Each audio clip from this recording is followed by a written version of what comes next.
Have you ever discovered a detail at a theme park and thought, there's gotta be a story behind that? Well, you've come to the right place.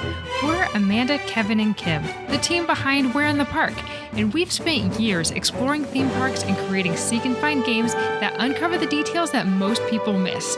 And now we're diving into the history, stories, and secrets behind those magical details.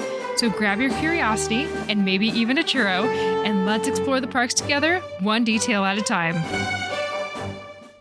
Welcome to the We're in the Park podcast, where we uncover the magical details that bring the theme parks to life. I'm your host, Amanda, and today we're heading into the snow-capped streets of Hogsmeade from the wizarding world of Harry Potter. We'll be focusing on the two versions of Hogsmeade found at Universal Studios Hollywood in California and Islands of Adventure at Universal Orlando Resort. These lands are often assumed to be identical, and while they share the same enchanted blueprint, there are some key differences in layout, spell locations, shop design, and even what's offered inside. So whether you're a die-hard Potter fan planning your first visit or a theme park explorer curious about what sets each land apart, this episode is for you. And if you're heading to the park, don't forget to grab one of our We're in the Park games before you go. We have a mini game with 8 spellbinding images and a full We're in the Park game with 30 immersive challenges for both Universal Studios Hollywood and Islands of Adventure. And if you're exploring Universal Florida or even City Walk, we've got you covered with a set of games designed to help you see the parks in a whole new way. And as a little magic bonus for you podcast listeners, you can get a free digital mini game by clicking the link in the show notes and signing up for our Park Press newsletter. You'll then get an email with a special code to get your free game for Universal City Walk in Hollywood or a number of other locations. All right, so a little bit of context before we enter into the village. So Hogsmeade was the first wizarding location to open at a Universal park, debuting in 2010 at Islands of Adventure. The success of that original land laid the foundation for the wizarding worlds around the globe. Hollywood's version first opened in 2016, and while it closely mirrors the original Orlando layout, there were some small changes to accommodate the park's space and audience. In both parks, Hogsmeade is more than just a themed land. It's a storybook village brought to life. Universal Creative worked closely with the Harry Potter film team to make sure every detail felt cinematic and immersive. Many of the props and shop signs were either lifted directly from the films or built using the original blueprints. And at both locations, Hogsmeade is anchored by two things: the iconic Hogwarts castle in the background and the Hogwarts Express at the entrance. But even these two landmarks have slight differences that hint at each park's unique take on the land. So let's first start at the entrance, the Hogwarts Express. At Islands of Adventure, the Hogwarts Express isn't just a photo op, it is a functioning attraction that connects the two Wizarding World lands, Hogsmeade and Diagon Alley. Guests can board the train and travel between parks with different experiences depending on which way you ride. The train is positioned slightly deeper into the land and helps create that seamless transition from the Lost Continent area. There's a second train that sits stationary just inside the entrance arches into Hogsmeade. At Universal Studios Hollywood, there's not a Hogwarts Express attraction. We just don't have space for it. But they do have the stationary train that's just inside the entrance. Oftentimes, at both parks, you'll find a cheerful conductor ready to greet you into the town square. While the train doesn't move, the theming is still spectacular. There is steam rising from the engine and suitcases are stacked nearby, and it really sets the mood for the magical village that you're about to enter. As you pass through the arches and enter into Hogsmeade, both parks make an immediate impression. There's stone buildings, there's the crooked chimneys, the thick snow that doesn't melt, and it all creates a lived-in village atmosphere that feels like it's been around for centuries. And like I alluded to before, the layout of the street is nearly identical between the two parks. The buildings are around the same size, and even the shape of the buildings are very similar.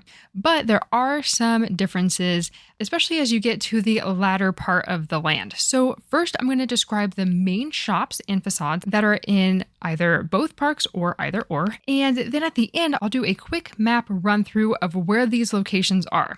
Some are the same and others are quite different, and we don't want your Marauders map to be confiscated by Mr. Filch because you got lost. Okay, so let's dive in.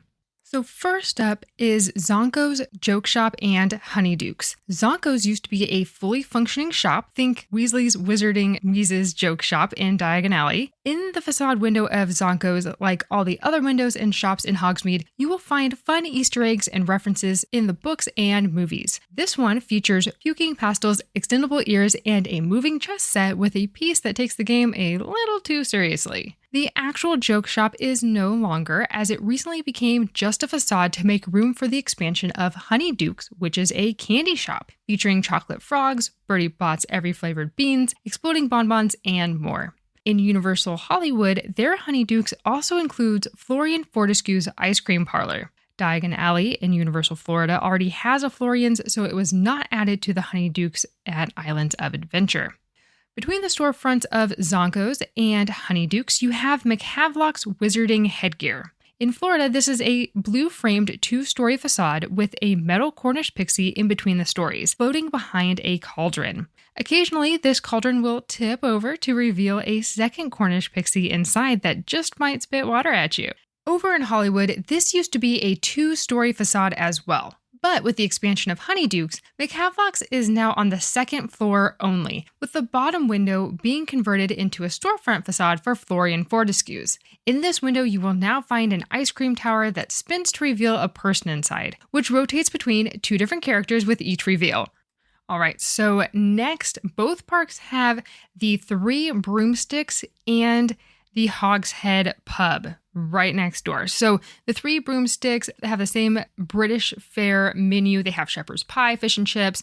This is the only spot where you can get hot butterbeer. Butterbeer is located throughout the land in frozen or cold form, but the 3 Broomsticks is the only place that will have hot butterbeer consistently. The Hogshead pub has alcoholic beverages and may also have hot butterbeer, but they tend to run out quickly. That is from personal experience. So if you are in the mood for a hot butterbeer, then the 3 Broomsticks is where you need to go for that. Be sure to look up at the 3 Broomsticks because you will find balconies filled with wizarding artifacts. There's bottles and trunks and scrolls, lanterns, all kinds of fun things. And several of these things are directly from the movies and were used in the film. So it's a fun nod and it really adds that personal touch of like wear and tear. People were there and I've stayed at the 3 Broomsticks. Over at the Hogshead pub, definitely keep your eyes on the back wall behind the bar because there is a Hogshead just like in the movie and he does move and make sounds and it is a joy to see. So we'll have pictures and links to videos within our blog that accompanies this episode. So you can head on over to whereinthepark.com/podcast and find the article that corresponds with this blog. It'll have the same exact title as the podcast episode, and you can go ahead and take a look at that. All right, next up is Dogweed and Deathcap. So this is a shop facade and again is in both parks, but this has some really fun nods, especially if you are into plants. So Dogweed and Deathcap features both animatronic and static mandrakes. And of course, you have to have your fluffy headphones right next to them just in case they start screaming. And of course, you also have some other magical plants such as the Mimbulus, Mimbletonia, and other fun nods that were in the films and books. So be sure to take a look at the plants inside of the facade windows. After the Hogshead, you'll have the public conveniences, or better known as the restroom area of the land. And of course, you'll hear Moaning Myrtle in the bathrooms, and she has all kinds of fun things that she says. So even if you don't have to go, be sure to just be right outside or just slightly inside and you can hear her. Above the restrooms, you'll find a facade for Pippin's Potions. So this is it has a vibrant sign and a bunch of potion bottles glowing behind the glass facade there.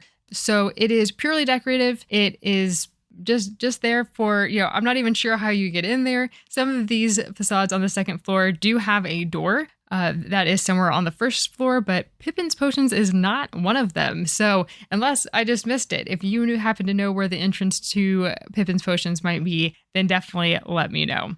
After that, we have Madame Puttyfoot's Tea Cakes. So over in Hollywood, this is a large facade. There's 2 sets of windows and they're 2 stories tall. And there are so many towering stacks of teacups, rotating dessert trays. All kinds of fun things are happening in these windows.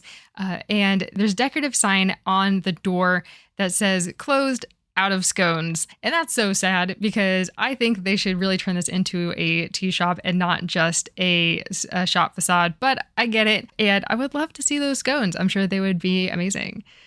All right, another shop that you won't want to miss is the Ollivander's Wand Shop. So this is in both locations. And who doesn't remember in the first film where Harry is getting his wand and that experience with Ollivander? It is a magical experience that you can have at the parks. There's a wand ceremony where a guest is chosen by their wand and there is a performance. Multiple shows are happening throughout the day.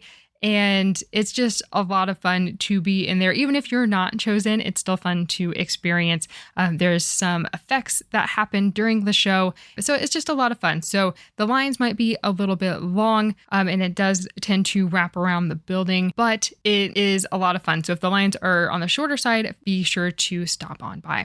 After the wand performance, then you will exit into the wand shop where you can purchase a replica wand or choose from various interactive wands that respond to windows around Hogsmeade. So with your wand, you will receive a map of Hogsmeade that has all of the spell locations, and you'll find a medallion on the ground that matches the spell that you need to perform and the direction you need to face when you perform that action. So it is a lot of fun. You're going to be interacting with the different windows around Hogsmeade and things happen. So there's all kinds of different things to do throughout the land, and it really makes it a fun interactive experience. All right, so moving on to Scrivenshaft's Quill Shop. So this is a shop facade that has parchment and wax seals and quills. And the windows have an animated element. Again, you can use your wand that the quill will scribble in a ledger and then you can make it stop with Arresto Momentum. And there is actually quite a bit of detail inside the shop itself, even though it is just a facade. So you can take a peek through the shop windows and see all of the great things that are in there. Moving right along, we have Wiseacre's Wizarding Equipment. Now, this is just in Hollywood. This is an actual shop that is very heavily themed in astronomy and magical instruments. So think of things like remembrals, time turners, different astrological things happening around the room, telescopes everywhere. It is a very small shop, but it is really, really cool. It has like a dark blue color and it's just really mystical in there. The back of Wiseacres, there's actually a ramp that takes you to the gift shop from Ollivander's. So it is a nice little cutout into that space. Moving right along, we have Spintwitch's Sporting Needs and Tomes and Scrolls. Both parks feature these shops in the same location, tucked in the back corner of Hogsmeade that opens out into the courtyard as you walk towards Hogwarts Castle. Again, I'll go over the full map of Hogsmeade in just a minute. But what's interesting is that these two shops are not only a standalone building, but they are just facades to park guests. Spintwitches features a window display with Quidditch equipment, including a chest of bludgers, quaffles, and of course, the golden snitch. This is also a wizarding window that interacts with your wand. It's a lot of fun. Next door is Tomes and Scrolls, and that is a bookshop with copies of Magical Me and Travels with Trolls by Gilderoy Lockhart, including some moving portraits of him, posing for the camera, of course. And in Florida, there is a book of The Tales of Beetle the Bard that interacts with your wand. And of course, that book appears several times in the Harry Potter novels and films. Also in Hogsmeade, you have Bad Rags Wizard Wear, which you can instantly recognize it by the display out front that has Hermione's pink Yule Ball gown. This is a gift shop where you can go in and buy all kinds of different Harry Potter and Hogwarts merchandise, including robes and all kinds of things. Some other areas of the park, you have a Magic Neep cart, Curdwin's Cauldrons, Dominic Mastro's, And the last one that I'll touch on is the Outpost and Darvish and Banks. So the Outpost is where you can buy stationery, plush owls, and even mail postcards with a Hogsmeade postmark, which is really, really cool. You can even find a howler that is in the window, reading off different letters that have been sent. And over at Darvish and Bangs, this is a shop that is filled with Hogwarts house gear, sneakoscopes, broomsticks, and of course, the Monster Book of Monsters, housed in a cage near the center of the shop. All right, so now that we have a lay of the land, I'm going to go through the park map. So I'm going to start in Hollywood. And so right as you walk into Hogsmeade from the main entrance, on the right, you have the stationary train and a gift shop. Then across the way, on the left, you have Zonko's. Again, that's a facade. Florian Fortescue's and Honeydukes. And above that, you have McCavlock's on the second story facade. Continuing to the left, you have the 3 Broomsticks, the Hogshead, Dogweed, and Deathcap. Then there is a walkway that leads to additional seating for the 3 Broomsticks and the Hogshead, followed by the Public Conveniences restroom, above which is Pippin's Potions. And then you have, continuing to the left, on the left-hand side, you have the 4-windowed facade of Madame Puttyfoot's. Then you have Ollivander's, the Scrivenshaft facade, and then the Wiseacres Wizarding Equipment gift shop. Going across the way, so if you do a 180 from Wiseacres Wizarding Equipment, you'll find Spintwitches and Tomes and Scrolls. And then you'll find a Magic Neep cart. So now we're going back into town here. We have a Magic Neep cart right at the end. And this is where the road kind of splits off. So there's a large building in the middle where you'll have the Outpost, Glad Rags, and Darvish and Bangs. And so there are multiple entrances around this large building, as well as connected inside. So you can go visit all 3 without leaving one of them and going around to the other. On the back side of Darvish and Bangs, so if you exit through and you pass along the Magic Neep cart, you're actually going to enter into a back alleyway. And along that back alleyway, you have 3 different facades, 2 of which have those magical wand elements. So you have Curdwin's Cauldrons, Brews and Stews, and Dominic Maestros. And then there are some other elements like a large door that has a monster behind it. There is a large chimney that has fire. So there's different wand elements to do around this area. And then you're back to the train and the gift shop right up front. So we've done a full circle around the left side and then going all the way around the back alleyway. So that was over at Universal Studios Hollywood. We're now going to make our way over to Islands of Adventure and do that same trek. So as you enter in the main entrance, not coming from Jurassic Park, but coming from the Lost Continent. So as you enter in, again, on the right, you're going to have the stationary train, but instead of a gift shop, you're going to have the lockers. And that's because the Hagrid's Magical Creatures Motorbike Adventure is right there. That is not located in Hollywood because we just don't have room for it. There's also additional lockers on the other side of Hagrid's entrance.